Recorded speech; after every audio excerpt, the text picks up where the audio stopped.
Welcome back, ladies and gentlemen, to the Whatnots review show, our book club style podcast.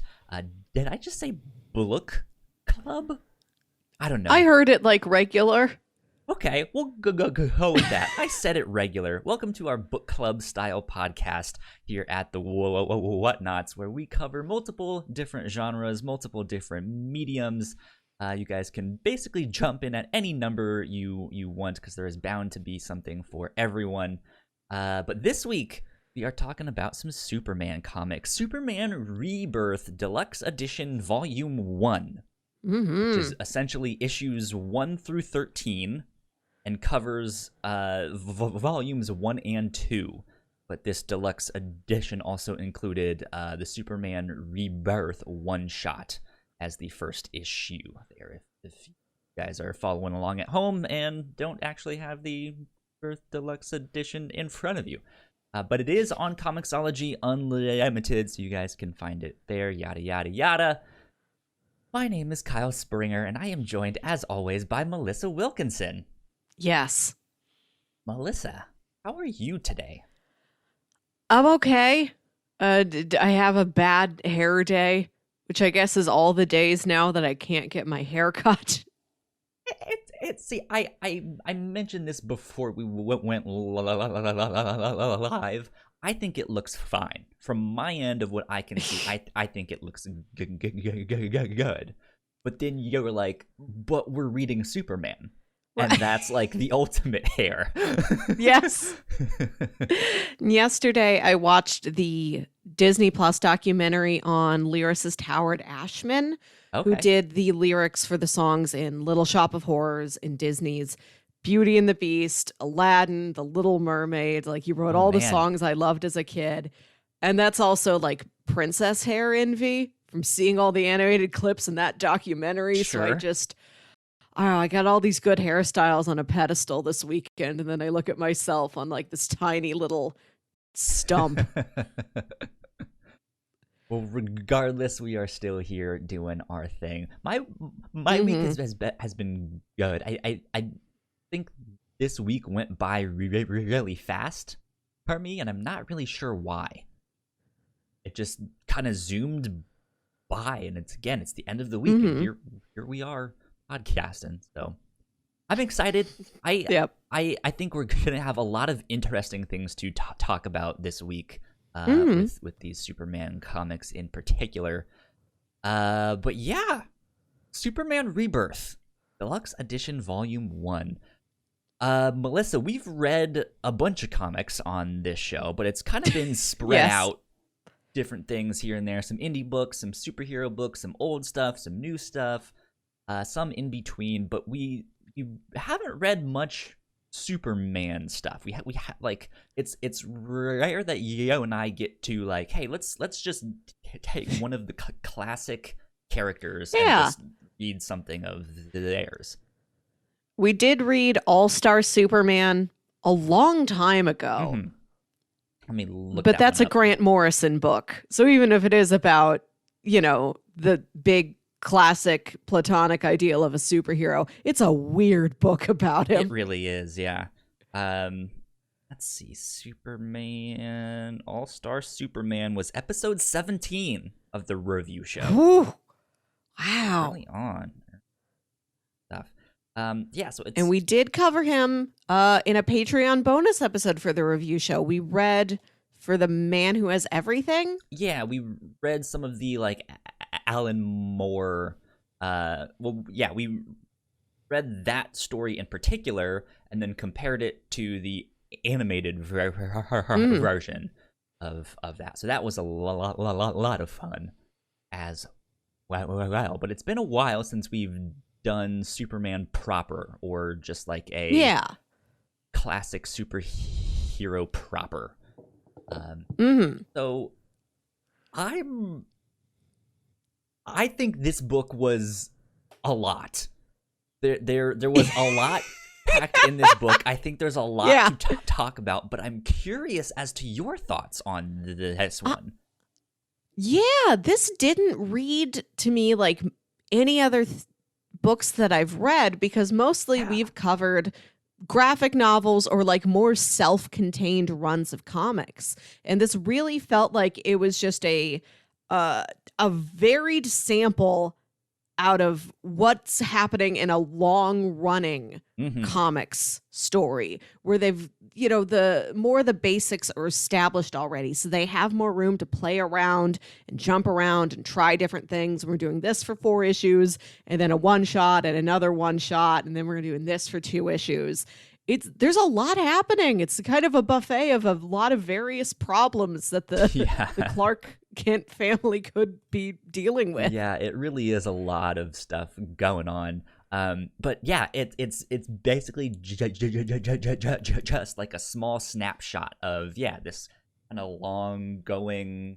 It's not a graphic novel. It's not necessarily complete when we're done with this.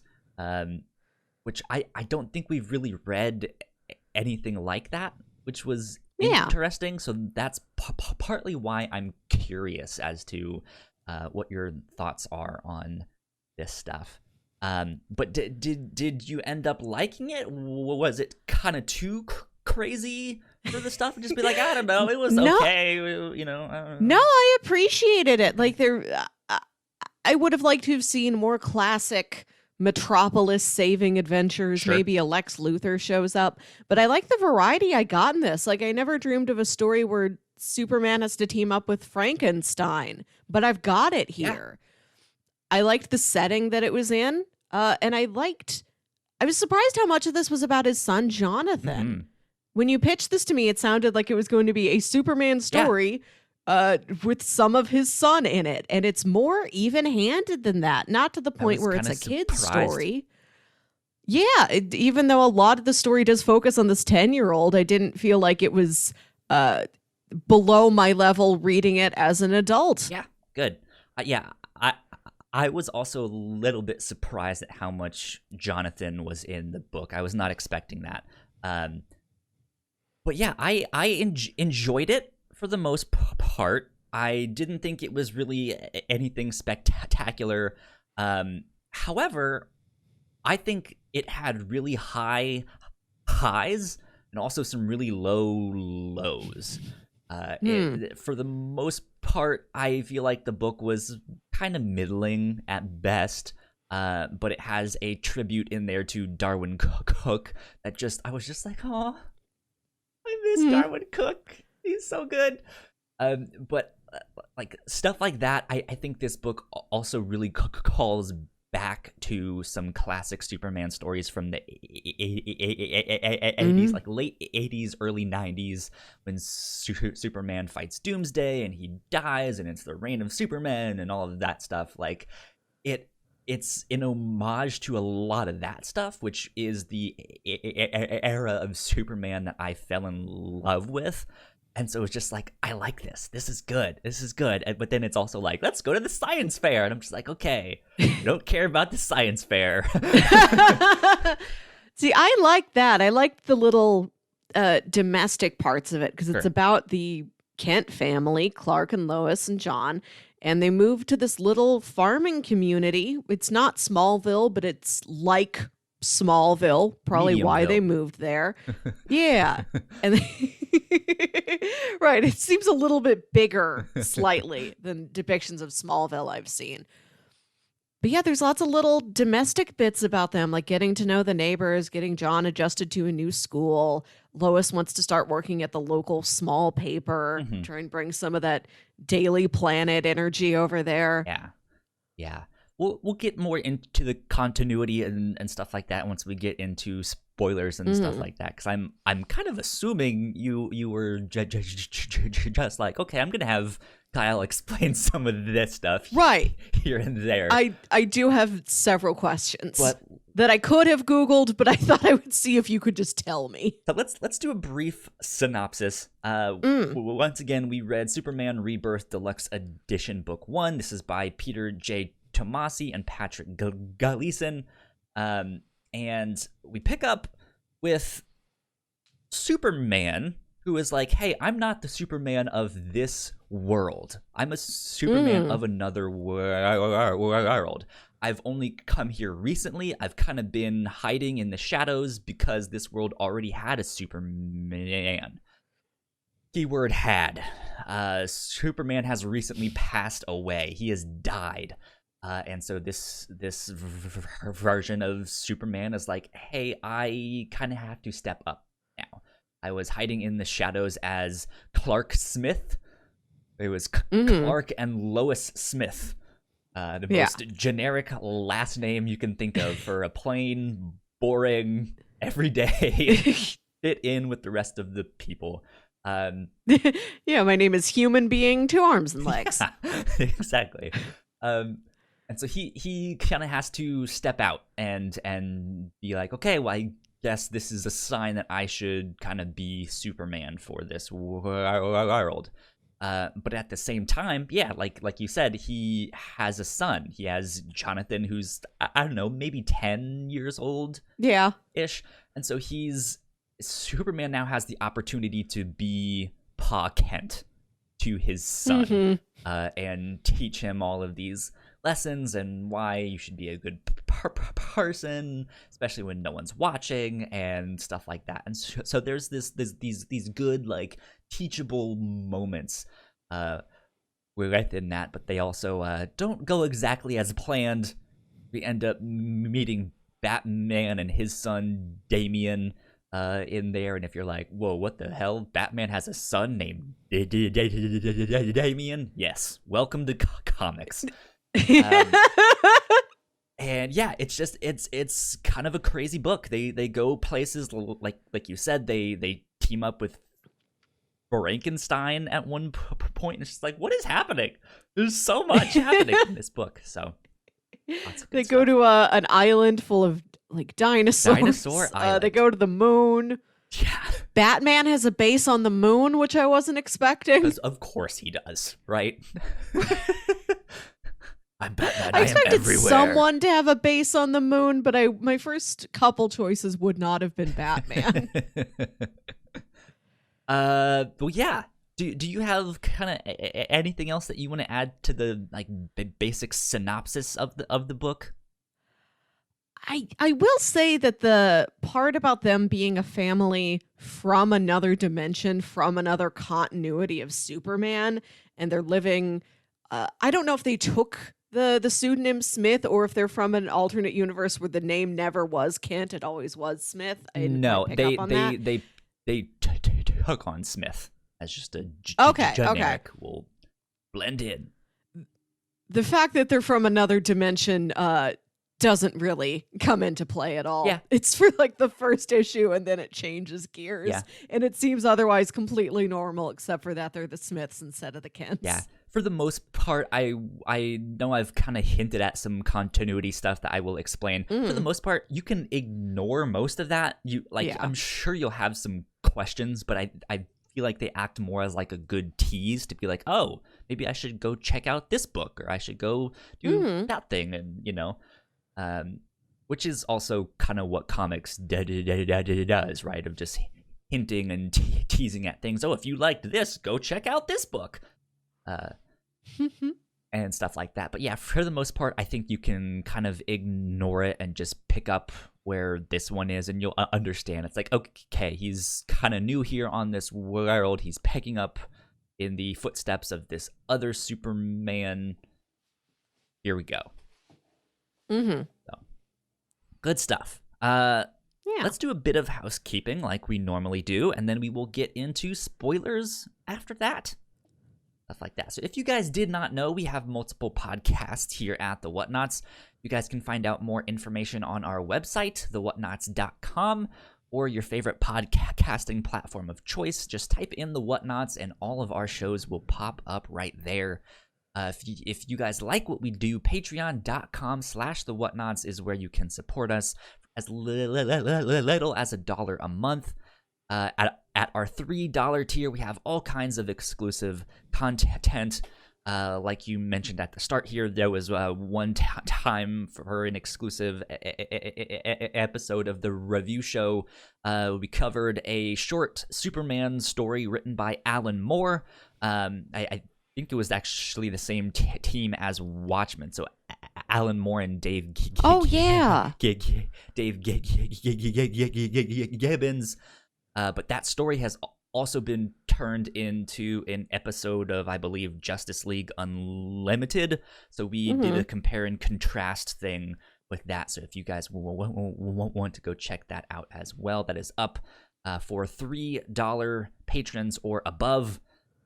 Let's see. Besides that, we would like to give a big shout out to our Patreon supporters at the $5 tier. So thank you, Sam, for helping us out, for keeping the mics on. We appreciate it a lot. And yeah, thank you so much. Helps us out, means a lot. But yeah, that wraps us up for housekeeping. So let's get into spoilers. Spoiler. Okay.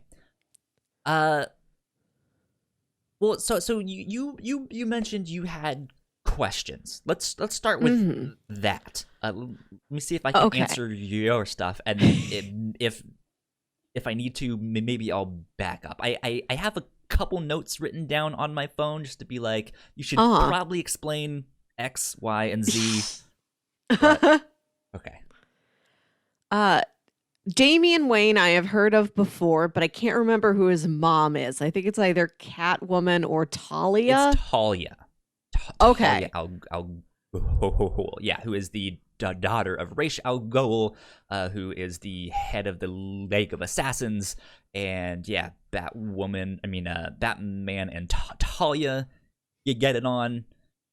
Batman doesn't know she's pregnant, has a kid. She raises him for like 8 or 9 years as an assassin, and then just like drops him off on Batman's doorstep, like surprise, you have a kid. And then he's just like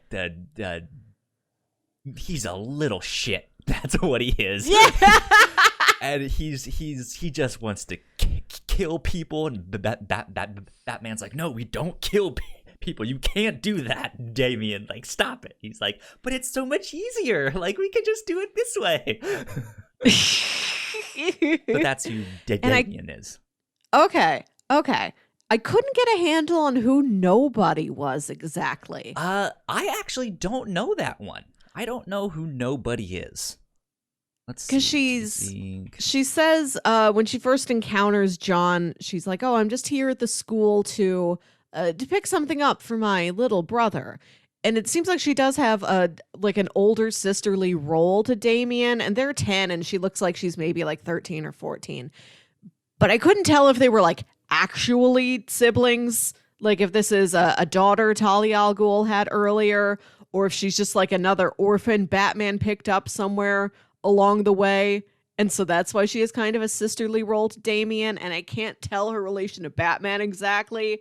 Like, they definitely know each other and work with each other, but I can't tell, like, is this one of yours, Batman? Does she live here at Wayne Manor? Let me see. I'm looking up by writer Batman and Robin, writer Peter J. Tomasi. So it's a character that this writer created, and Patrick Gleason, who I think is that the artist on this book? Yeah, so it's an original character by these creators for a series called Batman and Robin. This was, I believe, that must have been in the New 52. I don't remember exactly. But yeah, so we see Nobody as this young girl, whereas I'm looking at Nobody, I'm looking at the wiki on Comic Vine, and they say son of Henry Ducard, former trainer of Bruce Wayne. Nobody disapproves of Batman's methods, finding them too soft on crime. To show Wayne the error of his ways, he tries to lure Wayne's son, Damian, into adopting a more lethal approach. I'm guessing the Nobody we saw is that guy's daughter, Morgan's daughter? Okay, yeah. Probably. That makes sense, because we've got these other kids. She probably is the daughter of some other superhero or villain persona. We don't know. Yeah. I'm not familiar with her at all. So. I liked her. I just couldn't figure out where she came from. Cool. Any other questions that you had? No, that was pretty much it. I just needed an update on the Bat family. Okay. So here's the continuity stuff that I'm going to explain. I'm going to try and get through this as fast as I can because I don't want to spend too much time on this, but I think it's at least worth explaining for those people who are interested. So DC Comics kind of has this accordion pattern for their universe where they make a bunch of alternate universes. There's a big multiverse, and then they do something to kill off a bunch of them and then combine the rest of them into a streamlined continuity. That happened first with Crisis on Infinite Earths. Basically was a storyline in which, like I just said, a bunch of like alternate universes are completely destroyed, and the remaining ones are mashed together into this brand new, unified, streamlined continuity. They had to update the origin stories to be like, okay, no, it actually happened like this, because now we have this new timeline and stuff like that. But since then, it kind of repeats itself. It'll be like, okay, we now have a streamlined continuity, and then the next, big thing will be like, surprise, the multiverse is back, haha! and then down the road, they'll be like, oh no, the multiverse is being destroyed. Whatever will we do? And then it just goes back and forth like that. So that kind of continued to a story called Flashpoint, which they also made an animated movie about. Maybe some of you have seen that as well, in which the Flash tries to go back in time and stop the murder of his mother, but in doing so fucks over all of the timelines, and it is not good. But on the opposite end of Flashpoint, DC decides to not just be like, okay, we now have a streamlined continuity, or we now have a new multiverse. They say, hey, all of our history, we're scrapping it. We're starting from square one. You don't need to know a thing about these characters. They're all brand new. Green Lantern has not met Batman yet. The Justice League has not formed. Like Superman is just starting to be Superman. Like, just square one. You can jump in right now. Except it failed. It didn't really work. It didn't work like that. Batman's continuity kind of stayed the same. Green Lantern's continuity kind of stayed the same, but then in Justice League it contradicted that, and it was just like, this is confusing. They're taking out characters that we have loved for a long time. Wally West does not exist now. Barbara Gordon is no longer Oracle. She's no longer in the wheelchair. So, like, there's some things of like, hey, representation and characters we know and love, you guys have been taking them out. We don't like this. And in short, the New 52 crashed and burned. But by the end of the New 52, they did a story called Multiversity, which, if I'm not mistaken, was, I believe, headed by Grant Morrison, so I'm sure you can know how crazy that would be. But they also did a story called Convergence, and this was another one of those stories where it's like, hey, let's take all of the multiverses and let's mash them into one thing. And in that storyline, we see the pre-Flashpoint version of Superman, who had gotten married to Lois and who had a kid named Jonathan. And Dan Jurgens was working on those stories. They were supposedly really, really good. And they were like, hey, what if we save that version of Superman? Because that's the one that actually everyone really likes. And no one really likes this new 52 version. And so, yeah, they save him. His world gets destroyed, but they bring him into the continuity of this new 52 Superman here. And then shortly after that, new 52 Superman dies. And so he's like, oh, well, I guess this is a job for Superman. So that's what happens with that.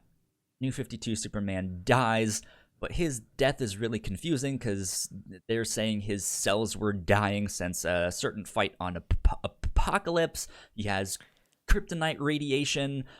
He fights the Kryptonian god Rao, and each fight they say like, oh, because of this fight you're dying. And it's like, well, you told me he was dying before this. Like, I don't understand.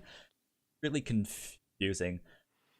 At the end of the New 52, Geoff Johns comes on as the creative director, and he is pretty vocal about not liking the New 52, just being like, it's a lot darker. We've destroyed some of the characters that you guys really liked. Like, I don't like this. So he ends up coming up with Rebirth. There was an 80-page comic just called DC Universe Rebirth.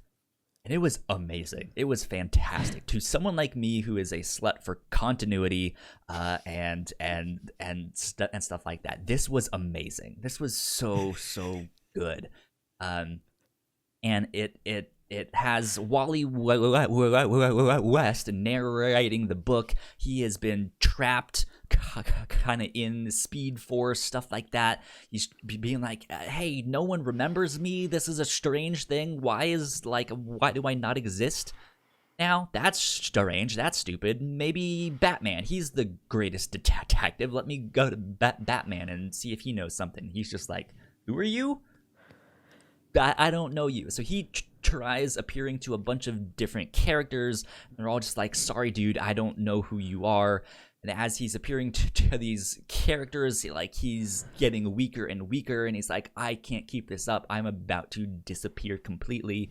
And then finally he appears to Barry, who's at first like, I don't remember you. But he's like, no, come on. You're my last hope. Obi-Wan, you're my last hope. He's just like, wait, I do remember you. And then he pulls him out of the time stream, Speed Force, whatnot thing. And he's like, yes, good, I am back. I'm here to stay. But DC Rebirth also teases a DC Universe crossover with Watchmen. Wow. Watchmen has always been in its own separate thing. They're doing that, and they started teasing, hey, you guys didn't like New 52. Well, that's because someone has been messing around with the timeline, and Batman in his Bat Cave finds the comedian's button, that like smiley face button with the blood stain. He's just like, what is this thing? I don't know. I'm Batman. And yeah, so they're like, who could be messing with the timeline from the Watchmen series? I don't know. I guess we'll have to figure it out.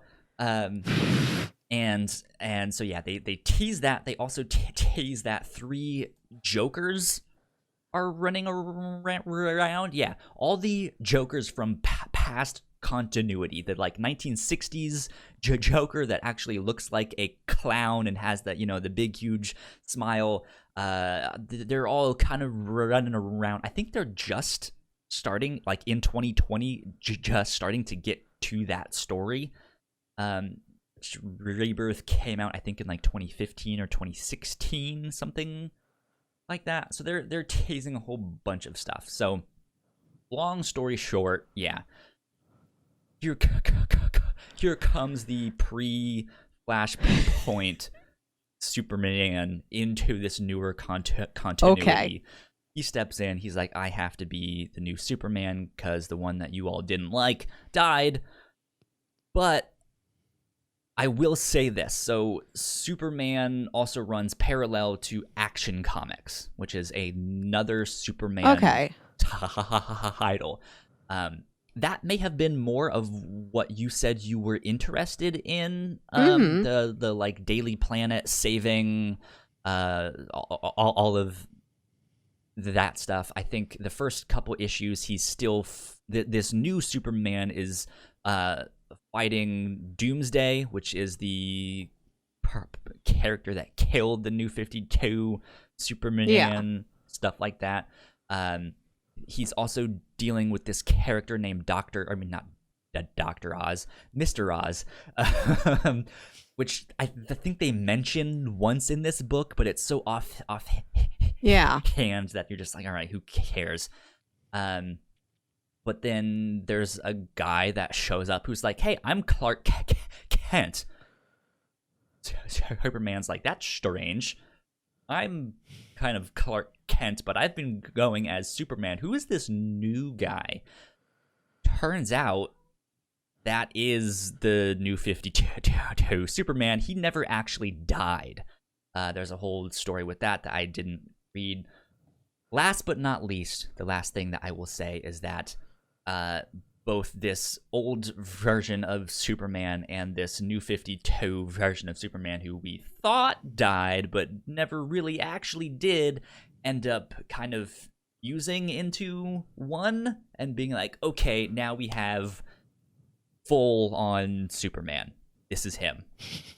Okay. That's it. Continuity They've coalesced into done. A singular Superman again. Yes. That is the stuff that I think you all should know. So, Melissa. Yeah.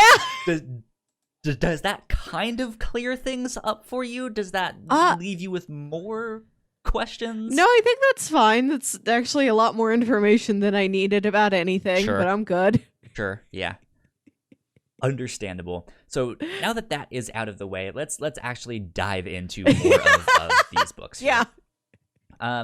So yeah, what is, like, so you mentioned you really liked the kind of more family stuff of just like, let's see what Superman looks like raising a son.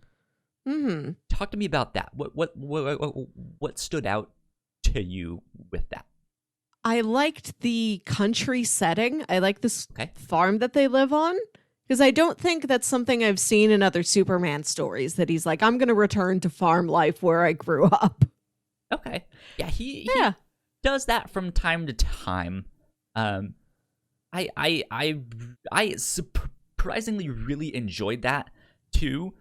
I think I would have liked the book more if it was like only that.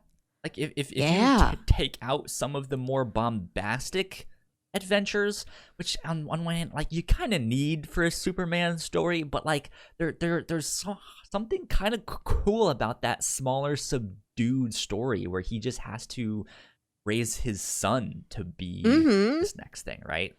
Yeah, I liked not that, Island of Dinosaurs or the moon wasn't entertaining, but I liked the small conflicts of Jonathan's trying to learn how to use his powers, trying to get some practice in, but not, get out of hand with them or show them off too much. Accidentally destroys his cat. Right, yeah, like just a hawk swoops down and takes the family cat, and he's like, I gotta do something about this, and he tries to laser the hawk, and his aim is bad, or the burst is too big, and he kills the cat. Yeah. Like, the smaller conflicts like that, I wanted to see more of those come up. Just how much superhero trouble can you get into in the confines of this farm and small town? Yeah, because it's not like Superman didn't really have someone to really teach him how to control his powers. He had Pa Kent, but those were more human lessons of like, oh, we need to be kind, we need to be nice to people, we need to help out, stuff like that, right?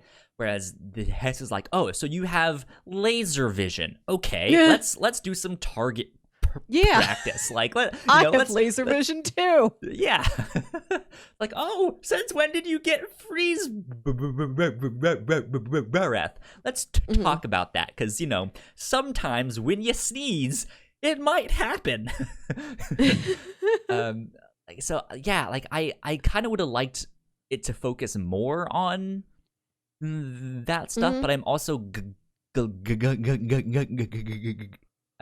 glad that they had some of these more bigger bombastic stuff. That's also a part of Superman's life. Like, he can't escape that. Right? Yeah. Where he's just like, oh, well, we're in another dimension for 2 issues. Like, let's deal with that.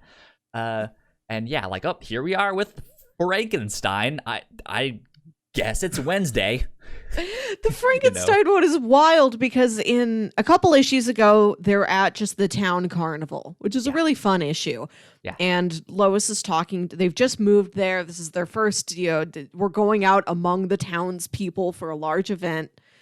And Lois starts talking to the woman handing out complimentary issues of the paper to drum up paper business. She's like, oh, I'd love to work with you. And then this issue starts with Lois just going to, the Hamilton Horn offices, getting set up, talking to the editor-in-chief, and then Frankenstein breaks through a wall out of nowhere and starts screaming at the editor and tries to kidnap her. Like, that's how this starts. So it's not just Superman, it's poor innocent Lois who's like, okay, now I gotta deal with a Frankenstein. The Frankenstein came here on a hover cycle. I figure out how to drive the hover cycle to save my editor friend. Yeah. Which, I mean, she knows how to deal with all of that, because this is the Superman that I also know and love from the, like, post-crisis to the pre-Flashpoint stuff. So it's just like, look, he's been to other planets. He's seen people die. He has died himself. He's fought monsters, robots, aliens, beings from alternate dimensions. Like, he's killed. Like, they know how to deal with this stuff, and that's why she's just like, okay, come with me. Like, let's go. Yeah, this is a very capable Lois who doesn't let any of these problems get to her. Yeah, she's always been a very, very capable woman. Like, she is the type of woman to chase after a story and be like, I am going to put myself in harm's way because I want that goddamn story, and I will get it, so help me God. Right? And Superman's always just like, God, no, Lois, don't, you can't. And she's just like, I'm fine. Like, I can do this. Right. And this is also, right, you're right, a relationship between them where he's not doing that in this series very much. Yeah. He's really up for working with Lois and John and getting them just like, well, we're together. We're a family. We can take on any problem together if we need to. Yeah, which is good. It's fun. I think that's a very endearing aspect of this book. To back up a bit, I wanted to talk about the carnival one. Yeah. Because that was one of my favorite issues. Just because of the whole, like, okay, for one night, no superheroics. Yeah. Like, let's just be normal people. And he can't help it.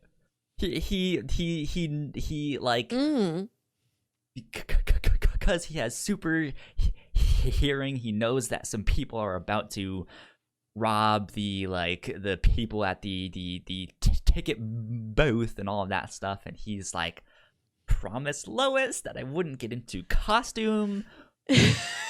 But I actually promised her I wouldn't be in my costume, right? What if I have another costume and do this without them finding out, right? Huh? Yeah. That'll work. And yeah, they're getting on the roller coaster, and one of the employees is like accidentally on the loudspeaker and being like, man, we were about to get robbed, and then this like super strong guy in a cape comes in and saves the day. Like, who would have thunk it? And she's just sitting there, like, you can see their faces. She's just like, this is, I'm getting more and more mad. And he's just like, oh God, I hope she doesn't hear maybe this. It was another very buff man in a cape. Yeah. I know several of them from work. Yeah. I loved that moment because it's a genuine moment where she is like mad and upset of just like, God damn it, Clark, one night you couldn't do this for one night, and he just has this childish look like, don't look over at her, like, right. And it's like panel by panel as they're going up the lift hill of a roller coaster, and John's in the middle of them, just oblivious, just having fun. Yeah, and he's just like, here we go. Oh, it's good, it's fun. I really enjoyed that moment. As the kind of DC Rebirth comics in general continue, they do a lot of really good stuff like this. I've read all of the DC Rebirth Wonder Woman stuff. Those books are fantastic, especially when Greg Rucka is on them. Fantastic stuff. But in the Batman comics specifically, Batman is eventually having this thing with Catwoman. They end up dating. They end up wanting to get married as well. And so they try and do these things where it's like, hey, what if Clark and Lois go on a double date with Bruce and Selina? And it's more stuff like this, where they're like, let's just try to have a normal night at the carnival. Like, it doesn't happen. It can't happen. Or I think there's one night where Bruce and Clark try to do a bachelor party while Selina and Lois are like, bachelorette party, let's go to the Fortress of Solitude and live it up. Oh my God. And they just have the most fun. They get into the most trouble. Meanwhile, Clark and Bruce are having the most boring, bland dinner at like a 5-star restaurant. So how are the kids? Like, all that. It's just, it's so. Is it just the two of them? Yeah, it's so funny. Invite Green Arrow. Green Arrow seems like he knows how to party. I'm sure he does. But yeah, it's just them, like, in their civilian identities, just trying to be normal people. When they know, like, they're not, that, like, Superman is basically who he is, Batman is who he is, so for them to just sit down and have a normal meal, it's so awkward. It's so funny. I love the moments like that. I liked Batman in these books. Yeah, he was good. I like that him and Clark are just like these, they're like co-workers. They're just like dad pals. Yeah, it's almost like they're just neighbors. Like they live on the same block instead of, well, you know, we've fought Atrocitus before. Yeah. Well, so that's kind of one of the confusing things of like, is this really the same Batman that has fought with that version of Superman all those times? Like, well, no, but yes, at the same time, it's it's confusing. So, yeah, but still, they're like that version of Superman that we're following also knows Batman enough to be like, hey, I know you don't trust me, but we're also adults here, and I know we want the same thing at the end of the day. Here's how we can at least get along. Yeah, within these confines, right? Like, we're both trying to raise our son here. He's like, you're right. Like, we need to train them and make sure that they don't do something stupid. Yeah. So. Yeah, I like that arc where it's about getting John and Damien to get along and to be teammates with each other. I like that it was called World's Smallest. Yep. World's Smallest. Instead of World's Finest. Which, if you liked that, spinning out of that, there's actually a series called Super Sons, where where Jonathan and Damien team up and go on adventures together. So if you liked that dynamic, how one of them was very murderous and the other one was like just a bumbling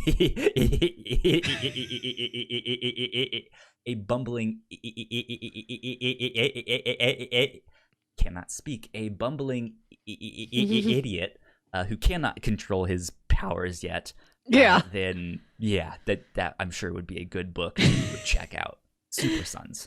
I like that when the line "You are our super sons" is delivered in these issues, the line comes from Alfred. Yeah. It doesn't come from either of the actual dads. I'm like, that's a good thing to give to him. Alfred's a good father figure to have in your life. Indeed. Let's see. What else did I want to talk about? I want to mention that these books gave me something about Batman that I've never seen in another Batman story before. It's when him and Clark are, running the boys through all these tests. Like, we took your capes. If you pass through all these tests together with teamwork, you get your capes back. And I think it's after all of that when it's like, okay, all right, you guys survived. Let's go on a fun adventure. We're going to go cut down Christmas trees in the woods with our laser vision. Like, it's Clark and Bruce sitting in like the back of the whatever vehicle they're in. I picture them in a carriage, and in hindsight, I'm like, that's not right. This isn't White Christmas. They're not traveling through the woods in a carriage. But like, they're sharing cocoa, and they're talking about how, they're like, you know what? I think we did it good by these boys. I think we've helped them out a lot. And we can take a second and rejoice and, be happy about this. And Bruce says, I think our fathers would be proud of us. I've never seen a Batman, for as much as he dwells on his parents, I've never seen a moment where Batman says, I think my folks would be proud of me. Interesting. Yeah. It's few and far between that Batman reflects on his parents. Well, no. I was gonna say that he reflects on his parents in that way, but yes. I think deep down he's maybe always doing that. Like, I think that is one of his motivations, is to make his parents proud, right? Yeah. And so, I think this is just a moment where he vocalizes that with someone else, which is also something he normally does not do, right? It's with someone else there, just being like, hey, I think our parents would be proud. Yeah, I like that this was a much warmer Batman than we've ever seen before, but it still feels like Batman. Indeed. So I wanted to move to the Dinosaur Island story arc, the 2-issue thing there. So after that trip to the fair, we see that Jonathan has to work on some kind of science project. And then when we finally see that, he seems to be making some kind of drone, and then he turns it on and it like flies away and then like transports them to Dinosaur Island, which right away I kind of was like, this island is familiar. I think I know this. And then we start to see some graves and stuff like that, and I'm like, that the losers? Is that who I think it is? Yeah, and oh, these are pre-existing guys? Oh yeah, I'll explain here in a second. Yeah, and then they find that big like inscription of like, here's the story of the losers, and I was like, it's Dinosaur Island. This is the losers. This is New Frontier. I love this.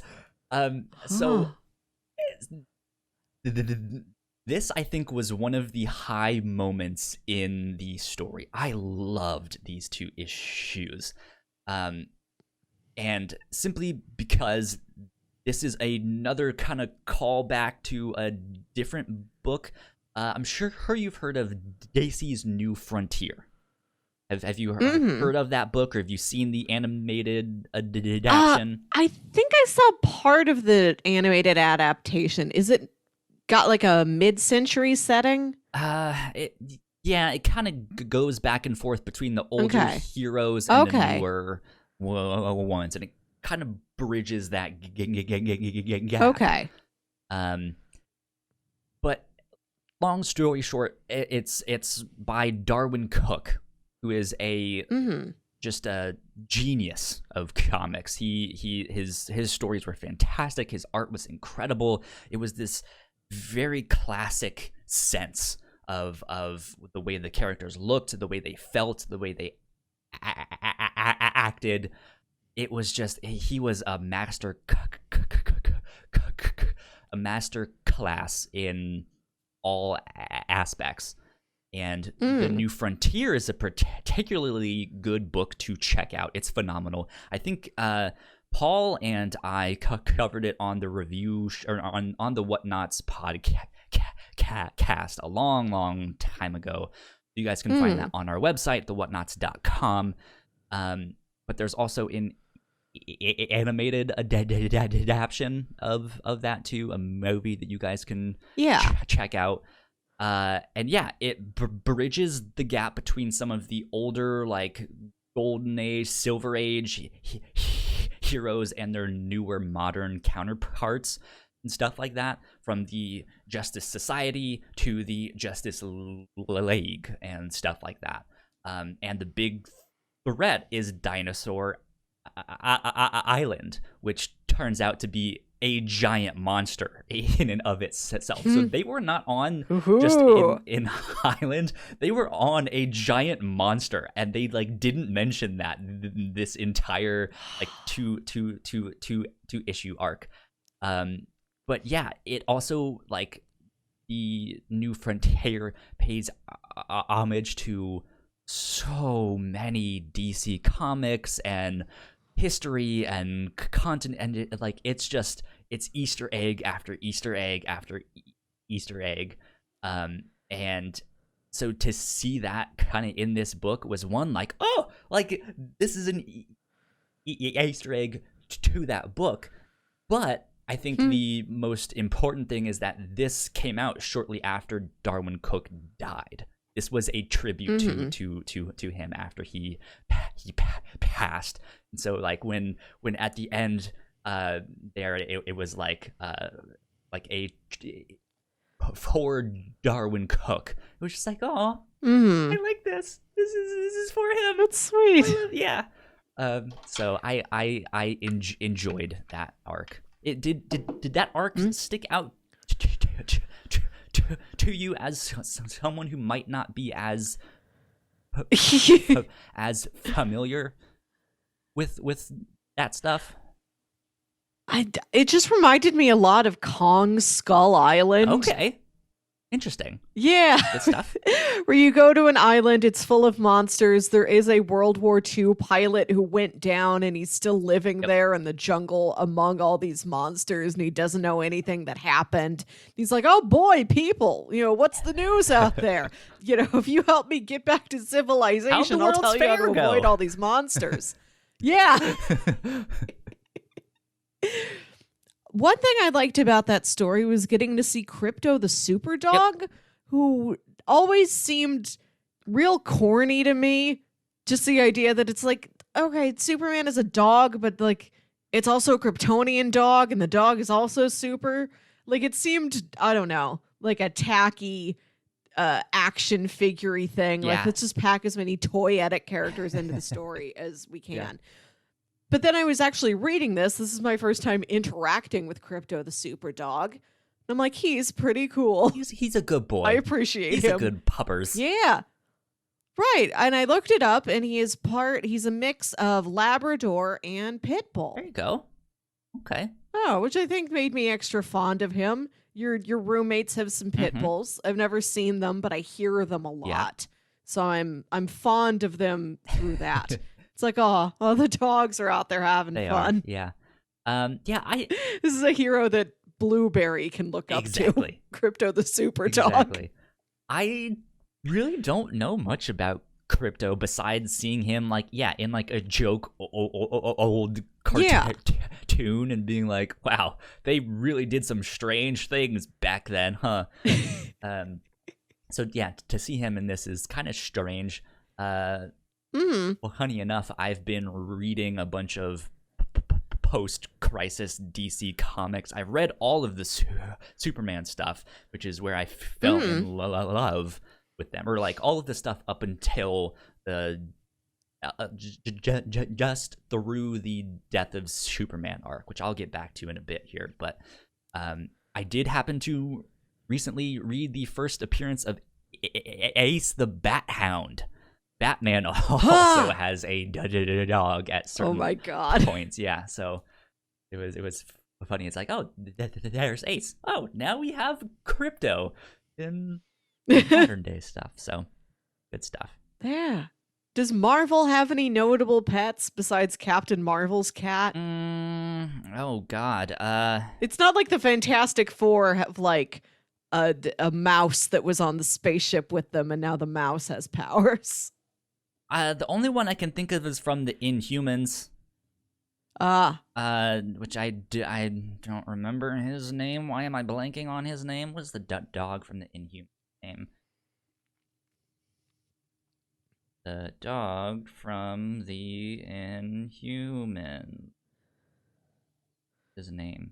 Lockjaw. There we go. Big old Lockjaw. He looks more like he looks more like a bulldog, but he's a giant one. Good. Like he's like same height as me, just a big old bulldog, and he can teleport people. So if you are touching him, he can teleport and take you wherever you need to go. They did at one point have a mini series. I don't think it lasted long. They had the Pet Avengers. And it was all of the animals that teamed up to go do something. I don't know. Weird stuff. But I don't know many. There's Devil Dinosaur. Okay. Moon Girl and Devil Dinosaur. He's from, I think, the Savage Land, which is similar to Dinosaur Island that we just saw in this book. But yeah, who knows? But yeah, so yeah, I can see how this would be more like Kong Skull Island to you, or more like a Doc Savage type of thing. Yeah, that makes sense. But it's neat to know that that's part of pre-existing DC lore, because I had no idea about that. Before superhero comics were super popular, Marvel and DC did a lot of like war stories and Western stories, because again, like superheroes didn't really start appearing till the 60s. So in like late 40s, early 50s was all war stories, because World War II just happened, and that's what everyone knew, right? That's what people could relate to and stuff. But DC especially has a big history with war comics, with Sergeant Rock, with the Losers, stuff like that. And Marvel had a big history with Westerns, with the Rawhide Kid and stuff like that. Yeah. I've never seen anything Western wrapped up into contemporary superhero canon. Interesting. Jonah Hex, I think, would be the one from DC that is still like old Western, but every now and then gets wrapped up in more modern day stuff, or they go and visit him, stuff like that. I know they made a Jonah Hex movie at one point that I think everyone has forgotten about, because no one knew. Even I forget about that. Yeah. I think it is the most forgettable superhero movie of the 21st century. It's one of them. It's up there, yeah. Yeah. Like, people remember not liking Fantastic Four or Ghost Rider. Nobody talks about Jonah Hex. Yeah. It gets the short end of the stick there. Okay. So the one thing that I guess the last thing I wanted to mention about that story that they don't really mention is the thing that Jonathan is building. I don't know what it is, but somehow it has this device that can transport them to other things. Are you familiar with what a mother box is, or a boom tube? Mother Box, was that a plot point in the Justice League movie? Because that phrase sounds familiar. Yeah, so that's what that device looked like to me. Okay, It seemed to be some kind of boom tube mother box thing, which comes from Apocalypse, which is where Darkseid is and all of that stuff. But yeah, it can basically just teleport people. It's an energy source. Stuff like that. So it was just like, wait, is he building a drone out of a mother box? It was like, what is he doing? Like, why is he doing this? Why would Superman let him do this and not be like, no, let's go to like Hobby Lobby and go buy like a hobby motor for your thing here, right? You're gonna build a clock, right? Yeah. So that was interesting to me. It's like, how are they not mentioning this? Strange. I want to talk about the art for these books. Yes, please do. These are good-looking books, and they have really dynamic panel structures. Yeah, good stuff. Like, I tend to read comics, when I read them digitally, I go for the full-page view, just because it saves my hand that repetitive motion of needing to like swipe the screen more often than if I was on guided view panel by panel. But I had to keep turning that off because there's so many big splash pages that have like small little panels dotted around like a larger illustration. Or there would be a lot of you can zoom in on those, right? I know. Okay, good. It was easier for me to like toggle it on and off. Making sure. Just to make sure that I didn't get lost in how much content was on the page and I didn't like skip over one of the panels or something. Yeah. Like it's got a lot of pages structured like that, or it has a lot of pages where there's very like tall, thin panels or like long, narrow panels. It varied up the visual layout of things a lot. Yeah. Yeah. I thought it did that really, really well. That's the thing. Like, I think it's because it's Superman. It's one of their like main books. They really try and go all out with the artwork. Yeah. And yeah, it looks fantastic. I mean, there was a certain page. Let me see if I can find it here. I think it was when they are going to the moon and Superman is like out in space, floating there. I don't know. I don't know what issue it is. Let's see. Blah, blah, blah, blah, blah. Has to be like issue 3 or 4 or something, because that's when the Eradicator starts showing up, I think. Here's the Eradicator with his cool-looking sunglasses, looking like he's from the 80s. Okay, there's Crypto. Are they on the moon yet? What's going on? I'm just like scrolling through all of these pages here.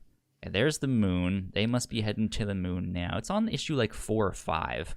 Has to be. Come on.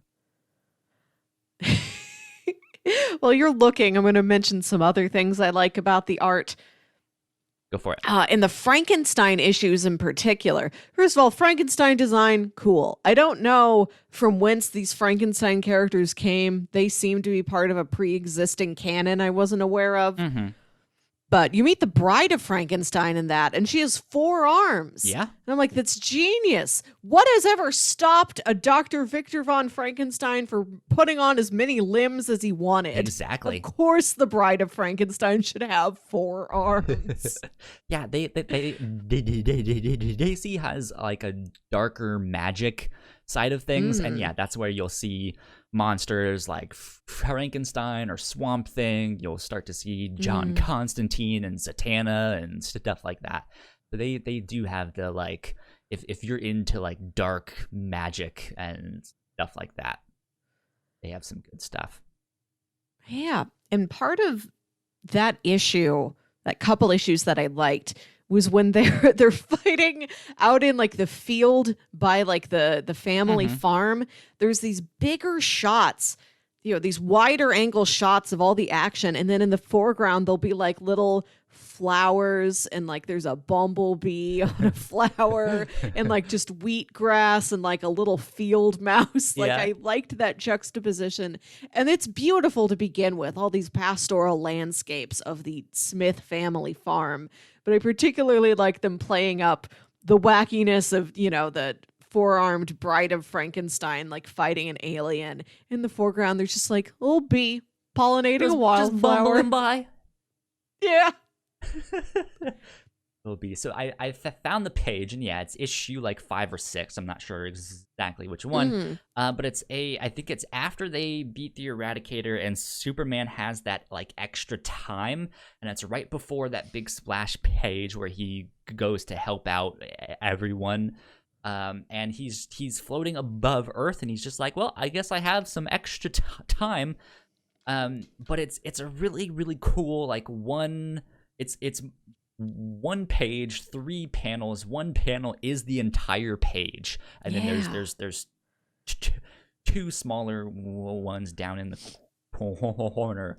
But it's just the artwork is beautiful, the coloring is gorgeous, and if I'm not mistaken, I believe this is a page where the colorist really got to shine. There was a few years back, there was something going around on Twitter and stuff like that where they were like, hey, if you guys don't think colorists are a huge deal in the comics industry, take a look at this. Here's the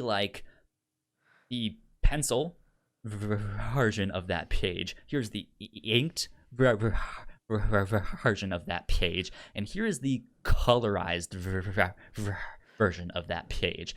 And the pencils and inks were black and white strictly, like no ink washes and stuff like that. And it was like a picture of Superman out in space, and there's no space. The artist did not draw stars, did not have all of the like light leaks and all of that, and then you see the colorized stuff, and it's stars, it's nebula, it's all of the stuff. It's the like light leaks and lens flares and stuff like that, and it looks gorgeous. And that's exactly what's happening on this thing, on this page in particular. Which colorists, let me see if I can find them on here. Shout out to the colorists. John Calces. Hopefully I'm getting these names right. Will Quintana and Alejandro Sanchez did the coloring on this book. And yeah, they crushed it. Yeah, they're beautiful books to look at. I like the character designs. I loved their farm neighbor.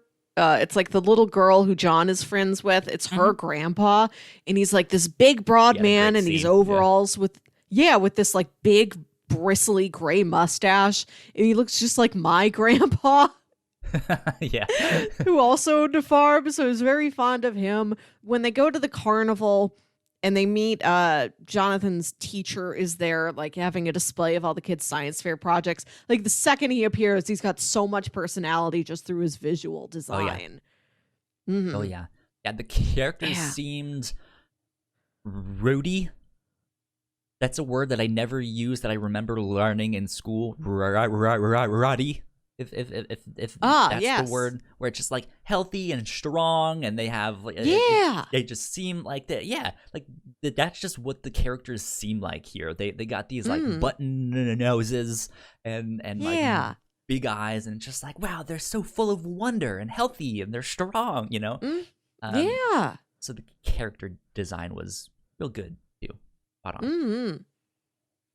It's especially in a book with Jonathan, right, where he is this kid kind of discovering who he is and this world and how to interact with that, right? To have this like starry-eyed kid just being like, this is the world. That's Batman. Oh, Batman just looked at me. Oh my God, what do I do? Yeah.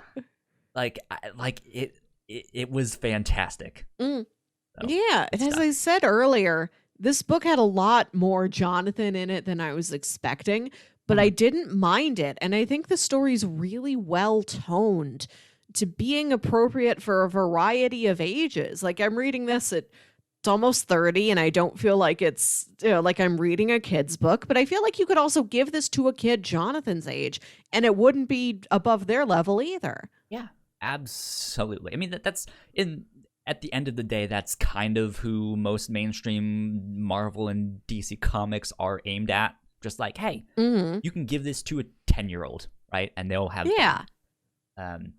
And I think having like a Superman book, and you're like, wow, Jonathan, he's my age, and he has superpowers. I think stuff like that is neat, and DC Comics especially has always done a good job of legacy characters, and like, oh, now this new character is taking up the mantle, or now this character is getting married, and now they have kids and stuff like that. So, but it's fun.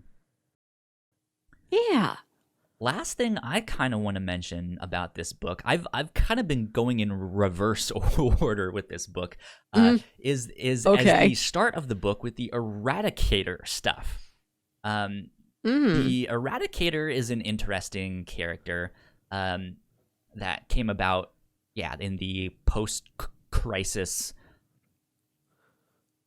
DC comics and stuff like that. And his whole thing is like, hey, I'm Kryptonian technology, like here to protect Kryptonian culture and the way of life. And it ends up taking that to the extreme and stuff like that, right? Which we can see here. The weird thing about this story in the Superman Rebirth that we read here is this book starts out with Clark Smith as Superman in a black costume, because he has not like stepped out into the public yet, and he's at the memorial for the New 52 Superman that has just died, where he runs into Lana Lang, who is basically trying to steal the ashes of that Superman's body so that she can take him to, forget where she said, but she's doing something. And no, she's taking him back to Smallville because she knows that he wanted to be buried between Ma and Pa Kent. You're right. Thank you. But then Superman's like, I was actually gonna take him to the Fortress of Solitude because this happened to me once and I came back to life, so maybe we can bring him back to life. It's an interesting thing because it was the Eradicator that brought Superman back to life in the original continuity, right? So him suggesting that is like, well, maybe I can do it. Maybe I can figure it out. We need to go to the regeneration matrix and stuff like that. But it's still this kind of like, I don't know, like this is an iffy thing to do, Superman. You know what happened last time, and that didn't go over well. And the Eradicator is not a good guy. To see him there, to see that he has, like he sucked up a bit of like Jonathan Kent's like DNA, and that's what brought him back, or something like that. Like it was just like, this is not boding well, Superman. Don't do this. But it was still good. Like that is one of the things that like right away I was like, I think I'm going to like this book because it's harkening back to Superman's stories that I really, really enjoy. I was like, okay, That's I good. can do all of that stuff, and then it kind of dipped, and then it was like, and then a tribute to Darwin Cook, and I was like, I like this, and then it kind of dipped back down again, but still, like I liked the family stuff, like we mentioned too. It's not like when I'm saying it dipped back down, it was a terrible book, but it was just like, okay, this is a different pace. It's slower, and I don't know. The book was just all over the place. Yeah. Which like I said, I appreciated because it's something I know happens in comics, but I haven't experienced it firsthand, which is just taking a chunk out of a long, ongoing, big established series that can play around with a lot of stuff, and in like 13 issues you get 5 different things. Yeah. Indeed. I guess last thing I want to ask is like, was there things that left you wanting more? Were you confused by the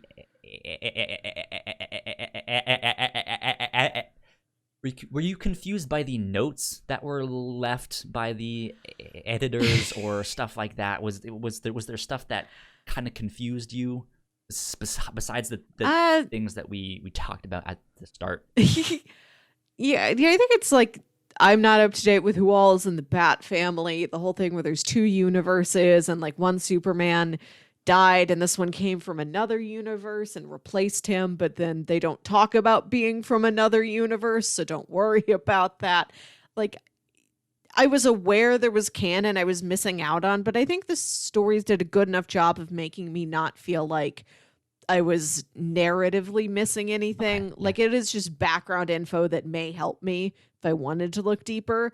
But I felt like emotionally, for the immediate logistics of the story, I had enough.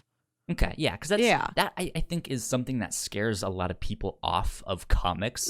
It would be something like this, where the book just jumps around, and it's like, oh, well, he's also a Superman from another reality, and he's in here. What happened? I don't know. Do I have to go back and read that one? Do I need just like look? You can if you want, but just jump in. Like sometimes you won't understand everything that's happening all at once, but I am kind of willing to go out on a limb here and say by the end of this, I am hoping that you felt like you were more comfortable and you kind of understood what was going on, or you could at least make sense of it, right?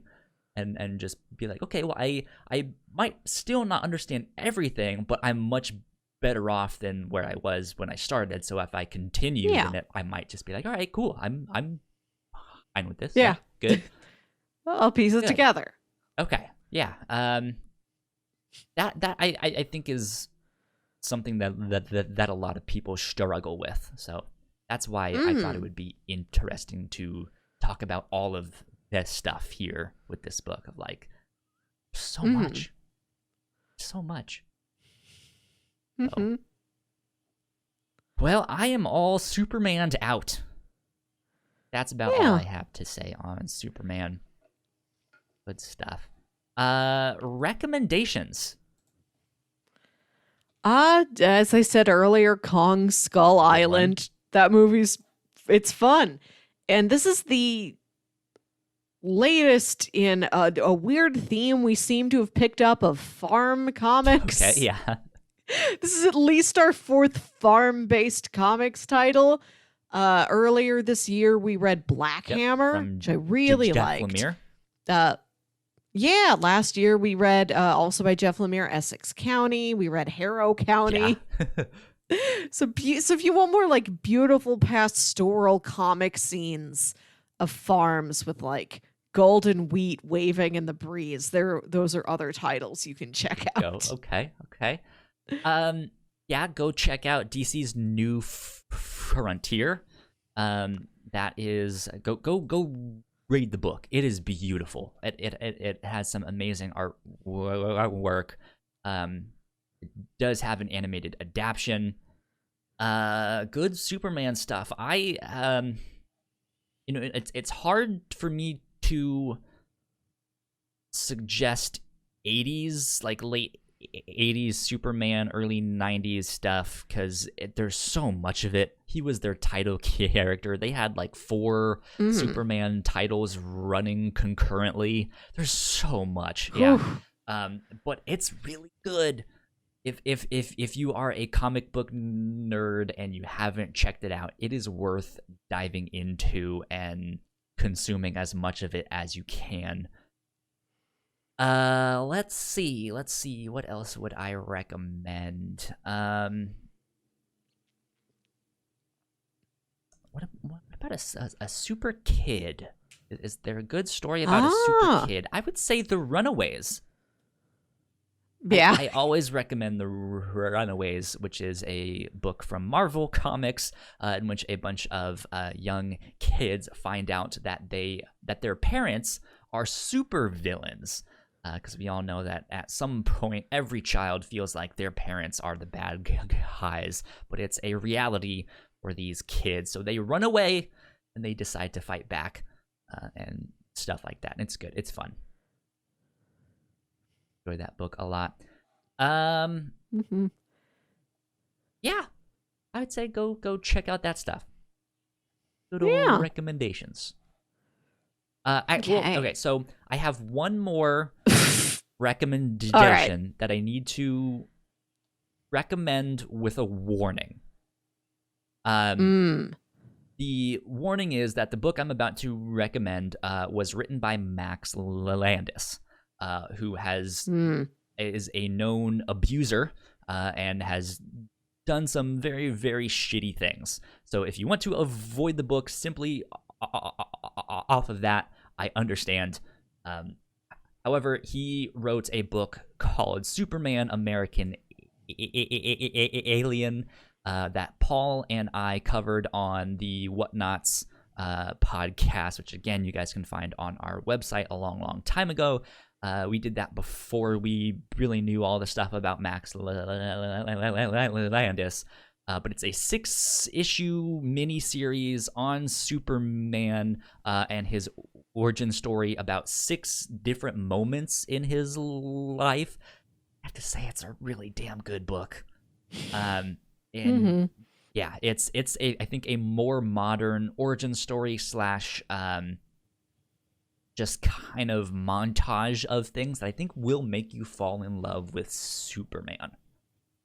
If you are not convinced, if you're one of those people like, Superman, he's a terrible character, I think this might be a book worth checking out. But again, there is that caveat. So, there you go. That's my recommendations. Okay, you ready for pitches for next week? Well, next week is whatchamacallit, right? No, it's not. No, okay. We've got one more Sunday left in the month. So next week, what do you got for me, Melissa? Okay. If we were living in a brighter timeline right about now, we would be enjoying the Tokyo Olympics. We sure would. So, this is something I had planned. This was a week of pitches I had planned at the beginning of the year. Like, let's do something around the Olympics. It like sports and I decided to continue. No, it's stories about. It's live action Japanese entertainment. Okay. I wanted to honor the people of Japan. We've studied their animation, their comics. We have not watched anything live action with actual people in it. So I wanted to find some live action Japanese shows and movies and stories about Tokyo. Interesting. Good stuff. Yeah. So pitch number 1.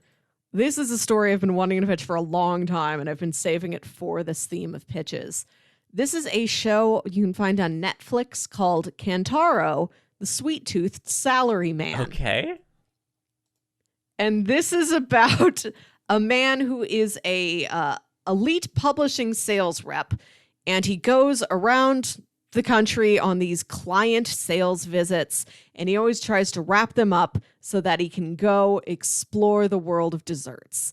He's obsessed with desserts. I think maybe he runs like a food blog or something. That might be part of the story. This sounds so pleasant. So he's like, yes, absolutely. He's a salary man. How he's a company man. Like, that sounds so Japanese, but then he wants to go do something in his free time. He's like, but I love sweets. He's like, I just want to go to your local bakery. I want to go to your local ice cream shop. Good stuff. Yeah, and it seems like it's Netflix describes the show as absurd, quirky, and feel good. And you watch the trailer and it does look really fun. Like the guy's got such an intense face as he sits there and he eats, a delicate little cream puff or something. Good. Yeah. Wholesome. Yeah. My second show is actually also food-based. Okay. This is another show called Midnight Diner Tokyo Stories. I think I've heard about this. And the description for this is patrons of an otherwise mundane Japanese diner find simple yet profound connections with one another based on the shared love of a particular dish. I don't know if there's any kind of magic realism to this, if this connection that they feel is something otherworldly, magic, psychic, or if it's just, I'm coming here to eat my favorite okonomiyaki and I'm talking with somebody else and they also have an important memory based on okonomiyaki and we talk to each other and we get each other's stories and a friendship has been made.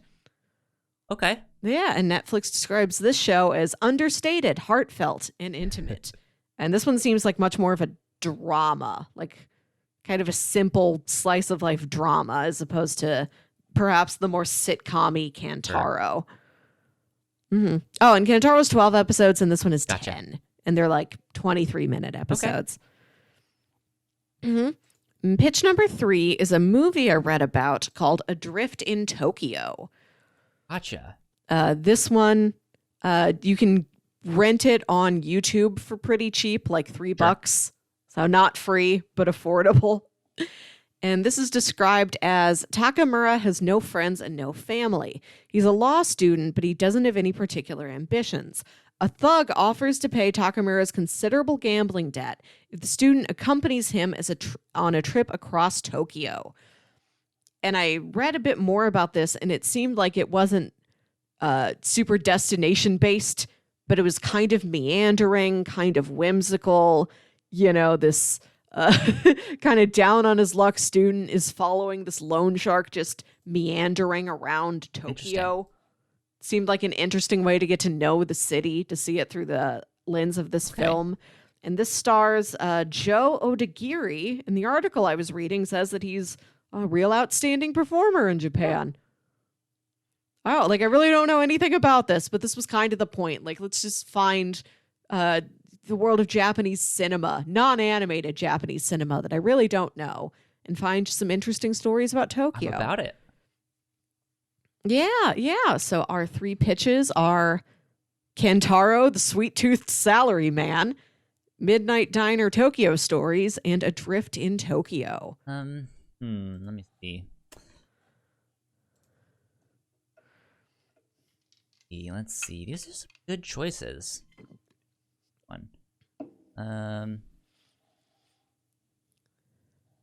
Let's go with Midnight Diner. Okay. I think that's the one that I want to do. I feel like I've heard of this before, but I don't know. I don't know. Yeah, cool. You said season 1 was 10 episodes? Okay. Yeah. Yeah. I think this one will be interesting because, it's more of a drama, slice of life type of thing. There's a couple, Japanese shows I've seen on Netflix, or not that I've watched, but I've seen that they are on Netflix that often do revolve around food or just some simple thing, and it's about people connecting because of that simple thing. So I would like to check Midnight Diner out next week. Yeah. Okay. Good stuff. Midnight Diner. Fun. Well, that about wraps us up for this week. So, Melissa, where can the people find you on the internet?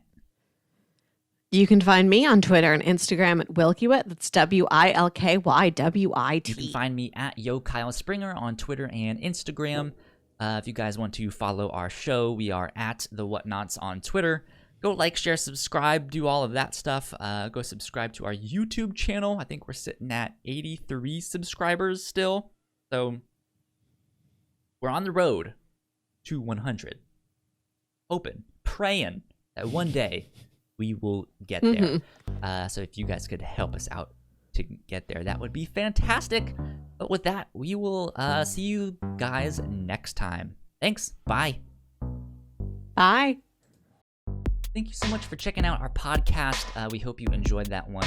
Leave a comment down below who your favorite superhero is, or who you would like to see Superman fight. I don't know. Don't say Goku. Whatever you do, don't say Goku. In the meantime, go subscribe to our channel, which is right up here, and go watch one of our other videos, which is right down here in that corner. This one right down here. That would help us out a ton. We got plenty of podcasts for you to check out. We would appreciate it if you watched a couple more of them as well. But until next time, we will see you then. Bye.